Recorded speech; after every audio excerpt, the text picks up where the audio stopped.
کەواتە هەر دکتۆرێکەی چاکی بکات باوەڕ بکەن هیچ فەرقی نییە لەگەڵ مامۆسایەکە کە دەعوە و بانگوازیەکە بۆ لای دینی خوای گەورە، چونکە ومن ئەحیاها فەکەئەنەما ئەحیا الناس جەمیعا.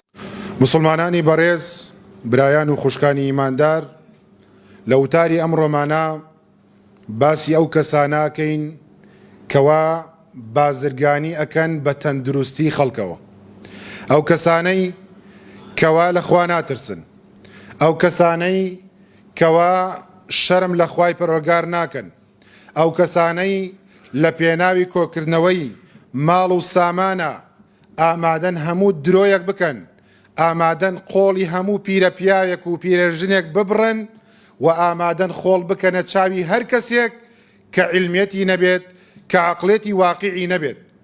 ئێمە ئەگەر دینی خوای پەروەردگارمان لە بەرچاو گرت، ئەوە هیچ کەسێک ناتوانێت فێڵمان لێ بکات. بەڵام کە دینی خوای پەروەردگارمان لا نەبوو، کە دینی خوای پەروەردگارمان لە خۆمانە جێبەجێ نەکرد، خەڵکانێکمان لێ ڕاست ئەبنەوە لە هەموو چینەکان گاڵتە بە گیرفانمان، گاڵتە بە عەقڵمان، گاڵتە بە شەرەفمان ئەکەن. بەڵام ئینسانی موسڵمان لە هەموو کەسێک فەتینتر و عاقڵتر و هۆشیارتر و زرنگترە، هیچ کەسێک فێڵی لێ ناکات. پێغەمبەری خوا صلی الله عليه وسلم فەرموویەتی لا يلدغ المؤمن من جحر واحد مرتين، فەرمێتی ئینسانی ئیماندار لە کونێکەوە دوو جار ناگاسرێ، مارێک ناتوانێت دوو جار پێتەوە بدا. ئینسانێک فێڵی لێ کردی لە ژیان تا ناتوانی جارێکی تر فێڵت لێ بکاتەوە ئەگەر عەقڵ بەکاربێنیت. پەروەردگارمانە فەرمێ لە قورئانی پیرۆزە ولا تلقوا بأيديكم إلى التهلكة، خۆتان مەکەنە ناو ناڕەحەتیەوە بەدەستی خۆتان، بخوێنەرەوە عەقڵت بەکاربێنە، ڕۆژ بە ڕۆژ عەقڵت لە گەشا بێت هەتاوەکو هیچ کەسێک نەتوانێت فێڵت لێ بکات. یەکەمینیان لەو چینانەی کەوا قۆڵی خەڵک ئەبڕن و ماڵی خەڵک ئەخۆن بە ناحەق بەشێکن لە دکتۆرەکان. پێغەمبەری خوا صلی الله عليه وسلم لە فەرمودەیەکی صحیحە کە لە سنەنی ئەبی داوودا هاتووە فەرمێت من تطبب ولا يعلم منه طب فهو ضامن، هەر کەسێ خۆی بکا بە دکتۆر و هیچی لێ نەزانێ ولا يعلم هیچی لێ نازانێ لە کان و لەدانان، لە عەمەلیات، لە نووسینی دەرمان، ئەفەرمێ هەر کەسێک لە ژێر دەستیا زەرەر بهێنێت بەرپرسیارە.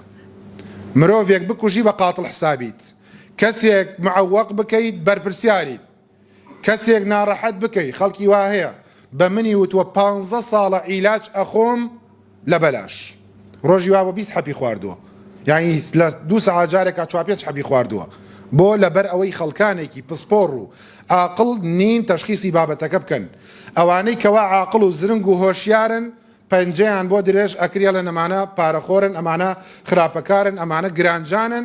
تەماشاکەی دوو لە ڕووبەڕێستان مناڵ و تواڵ و گەجەر و گوجەری سەر کۆڵانەکان و شوێنەکان و ناو فەرعەکان و ناو باڵەخانە گەورەکان، ئەوانە وەکوتێ ناوی گەور و شاری وێرانن. جا دکتۆرەکانە بێت لە خوا بترسن، نەخۆشێک پێویستی بە عەمەلیات نییە مەیکە، پێویستی بە سۆنەر نییە مەینێرە. یعنی ئەم هەموو کچ و خوشک و خێزانی ئێمە کە مناڵێکی بە 15 سۆنەرەکات، باشە دایک و نەنکەکانی ئێمە هەرێکی 15-16 مناڵیان هەیە، ماڵی وا هەیە 20 مناڵی هەیە، ئافەتی وا هەیە 10 مناڵی بەبوەسکە لە تەمەنیا سۆنەرێکی کردووە. مناڵێم نەکرێ بکرێ، بزانێ مناڵە ساغە، بزانی ناڕەحەتی نییە، بەڵام تۆ لەخوا بترسە لە مایەکە 2-3 جار سۆنەری پێەکەی. مانای وانە بەرامبەرەکەت پارەی نییە، پارەی هەیە، بەڵام تۆ ویژدان و شەهادە و عیلمێت و عەقڵێت و ئیمانەکەت مەدۆڕێنە. عیلاجی بۆ نووسی لەگەڵ تاقیقاتێکەڵی، لەگەڵ فڵاناتێکەڵی، لەگەڵ ئەشیعەکاناتێکەڵی، ئەمە بازرگانیە. ئەگەر ڕقابەتێکە بێ یەکەمینیان کە ڕقابەتی خوای پەروەردگارە کە هەستت پێ کرد فێڵە کەس ناکەی، ناچی لە جیاتەوەی 5 عیلاجی پێویستە تۆ دەی بە بنووسیت. کاکە پیاوە زەختی هەیە پێویستی بەم حەپە هەیە، شەکرەی هەیە پێویستی بۆ ئەنسۆلینە هەیە، تاوە تۆ پێویست ناکە عیلاجی زۆر بۆ بنووسیت. کەواتە هەر دکتۆرێکەی بەچاکی بکات باوەڕ بکەن هیچ فەرقی نییە لەگەڵ مامۆسایەکە کە دەعوە و بانگوازیەکە بۆ لای دینی خوای گەورە، چونکە ومن ئەحیاها فەکەئەنەما ئەحیا الناس جەمیعا. مرۆڤێک لە مردن ڕزگار بکە گوای هەموو خەڵکو زیندوو کرد بێتەوە.